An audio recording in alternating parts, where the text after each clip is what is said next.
उपमुख्यमंत्री अजित पवार यांचे अपघाती निधन।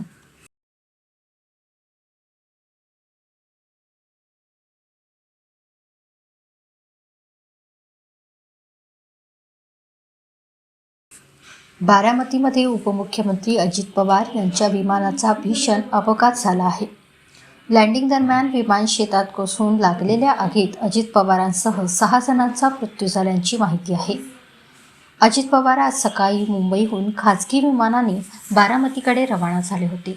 सकाळी 9 ते 9:15च्या दरम्यान बारामती विमानतळावर लँडिंगचा प्रयत्न करत असताना वैमानिकांचे विमानावरचे नियंत्रण सुटले। मात्र तांत्रिक बिघाडामुळे विमान धावपट्टीवर उतरण्याऐवजी शेजारी असलेल्या एका शेतात जोराने आदळले। विमान कोसळताच त्याने काही सेकंदातच भीषण पेट घेतला आणि बघता बघता संपूर्ण विमान जळून खाक झाले।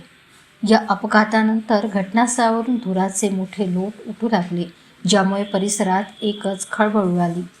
स्थानिक प्रशासन आणि आपत्कालीन यंत्रणांनी तातडीने घटनास्थळी धाव घेतली। या घटनेची माहिती मिळताच जिल्हा प्रशासन, पोलीस आणि अग्निशमन दलाने घटनास्थळी धाव घेतली। नागरी विमान वाहतूक संचालनालयाकडून या अपघाताच्या चौकशीचे आदेश देण्यात आले आहे। या घटनेमुळे संपूर्ण महाराष्ट्र आणि राजकीय वर्तुळात मोठी शोककळा पसरली आहे।